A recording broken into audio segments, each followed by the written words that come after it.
Hello friends. हमारा आज का टॉपिक है the continuing stalemate in Myanmar. Myanmar में एक गतिरोध उत्पन्न हो गया है। किस प्रकार से, ये मैं आपको बता रहा हूँ कि 21 महीने पहले म्यांमार में एक मिलिट्री कू हुआ था, जिसमें मिलिट्री ने तख्ता पलट कर दिया था। ऑंग सान सू की द्वारा जो पार्टी लीड की जा रही थी, नेशनल लीग ऑफ डेमोक्रेसी, उसको हटा के मिलिट्री ने अपना रूल स्थापित कर दिया था म्यांमार में। लेकिन 21 महीने बाद भी स्थिति वैसी की वैसी बनी हुई है, और कुछ एक्सपर्ट्स का ऐसा ही मानना है कि स्थिति बदतर ही हुई है। हुआ ऐसा कि म्यांमार की मिलिट्री, जिसको तातमादाव के नाम से भी जाना जाता है, वो national league for democracy NLD, जो कि ऑंग सान सू की पार्टी थी, उससे नाखुश थी। और उनके नवंबर 20 में जो इलेक्शंस हुए थे, उसमें एनएलडी के जीत से वो खुश नहीं थे। उनको लग रहा था कि म्यांमार के पॉलिटी पे, राजनीति पे जो उनका कंट्रोल है, वो खोने वाला है या खो सकते हैं वो लोग। उसके बाद, उस तख्ता पलट के बाद भी 2300 लोगों से अधिक आदमियों को मार चुकी है वहाँ की म्यांमार मिलिट्री या स्लैश आर्मी। और बहुत सारे इंपॉर्टेंट लीडर्स और इंपॉर्टेंट पर्सनालिटीज को वो जेल में डाल चुके हैं, इंक्लूडिंग ऑंग सान सू की। इसमें, इस सारी परिस्थिति में अपोजिशन पार्टीज का क्या रोल है? तो अपोजिशन पार्टीज ने वहां पे मिलिट्री को रोका है दो तरीकों से। पहले तो उन्होंने एक नेशनल यूनिटी गवर्नमेंट बनाई है, जिसके द्वारा प्रेशराइज किया गया मिलिट्री को। जो मिलिट्री एकदम बेफिक्र होके या फिर खुले तरीके से कुछ ना कर पाए, there is certain checks and balances उसके द्वारा।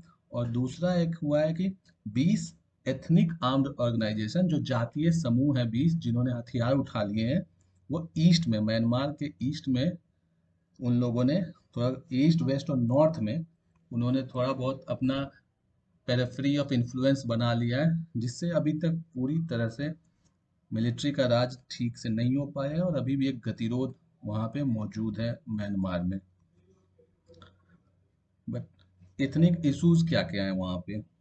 सबसे बड़ा इथनिक इशू वहाँ पे है कि कम से कम 11 लाख रोहिंग्यास, जो कि बांग्लादेश माइग्रेट कर चुके हैं, जो अपने घर को छोड़ के, जो राखीने स्टेट है म्यांमार में, वहाँ से वो बांग्लादेश जा चुके हैं। 2017 में जो लड़ाई हुई थी, या आप कह सकते हैं जो टसल हुआ था मिलिट्री और रोहिंग्यास के बीच में, ढाका ने बहुत सारी कोशिशें की, इंटरनेशनल प्रेशर्स भी डलवाए, जिसके द्वारा उन रोहिंग्यास को वापस म्यांमार में भेजा जा सके, लेकिन ऐसा हो नहीं पाया है।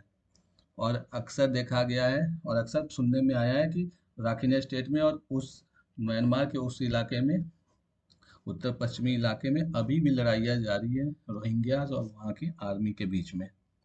इसका इंटरनेशनल डायमेंशन क्या हो सकता है? इसका अंतर्राष्ट्रीय क्या प्रभाव हो सकता है? और क्या हुआ है? तो यूनाइटेड नेशंस ने इस कू को, तख्ता पलट को बहुत ही ज़्यादा क्रिटिसाइज किया है। और जो हिंसा हुई है उस तख्ता पलट के बाद, उसको उन्होंने भर्त्सना भी की है। उसने ये भी डिमांड की है यूएन ने कि जितने भी राजनीतिक प्रिजनर्स हैं, उनको रिहा किया जाए, और जितनी भी पार्टी, जो स्टेक होल्डर्स इन्वॉल्व हैं, उनके बीच एक वार्तालाप की स्थिति बनाई जाए, ताकि एक डेमोक्रेटिक ट्रांजिशन हो सके और म्यांमार में शांति की स्थिति मौजूद हो सके। दूसरा, वेस्टर्न कंट्रीज, स्पेशली आप समझ लीजिए यूएसए और मेनली यूरोपियन कंट्री, वो बहुत ही ज़्यादा आलोचनात्मक हैं मिलिट्री रूल को लेके, या मिलिट्री के द्वारा जो वायलेंस किया जा रहा है म्यांमार में।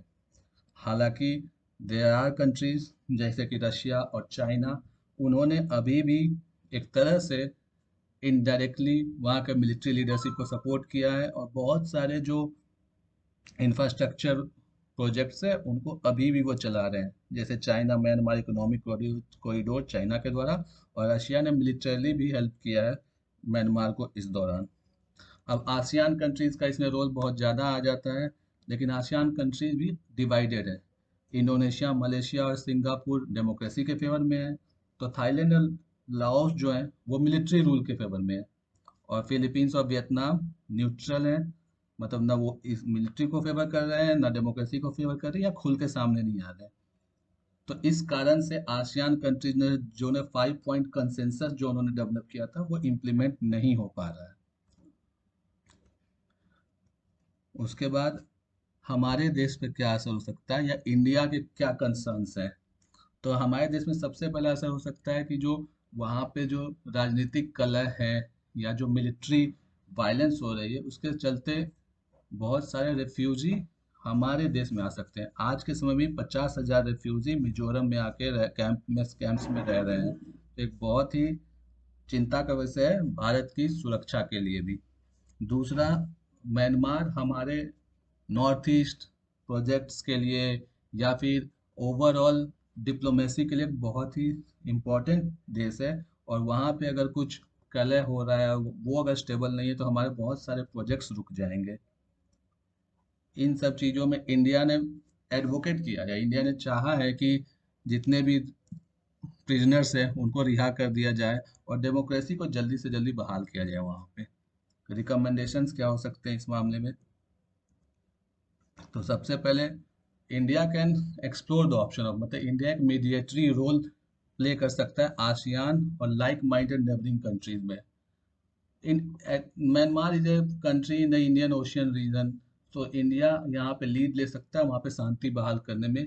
इससे इंडिया के क्रेडेंशियल्स को भी फायदा मिलेगा और विश्व के पटल पे इंडिया के रसूख में भी बढ़ाव होगा। दूसरा, other countries can provide support to Myanmar, ताकि वहाँ पे एक ऐसा माहौल बनाया जा सके जिससे डेमोक्रेसी वापस आ सके और हिंसा की कंडीशंस को, हिंसा की परिस्थिति को खत्म किया जा सके। जापान और नॉर्वे जो कि हमेशा से पीस को लाने के लिए या पीस में वार्तालाप करवाने में बहुत ही आगे रहे हैं, उनका बहुत महत्वपूर्ण योगदान हो सकता है इस सिचुएशन में। हावेवर, ये बात हमको मान के चलनी होगी कि जब तक वहाँ की मिलिट्री और चाइना और रशिया इन्वॉल्व नहीं होंगे ठीक से, तब तक बहुत मुश्किल है कि वहाँ पे एक शांति की स्थिति मौजूद मौजूद हो या बहाल की जा सके। सबसे लास्ट में मैं आपको बताना चलूँगा म्यांमार के मैप के बारे में, जो कि ज्योग्राफी के प्रीलिम्स और मेंस के हिसाब से भी इम्पोर्टेंट हो सकता है। तो म्यांमार का बॉर्डर बहुत सारी कंट्रीज से लगता है, मेनली इंडिया जो कि उसके नॉर्थ वेस्ट में है, चाइना जो कि नॉर्थ और नॉर्थ ईस्ट में है, लाओस उसके ईस्ट में, और थाईलैंड साउथ ईस्ट में है। बांग्लादेश भी म्यांमार का बॉर्डर टच करता है, राखीने स्टेट का, जहाँ से रोहिंग्या गए थे बांग्लादेश में। दूसरा, इनके इसके साउथ में, म्यांमार के साउथ में बे ऑफ बंगाल है और अंडमान सी उसके साउथ में। Thank you.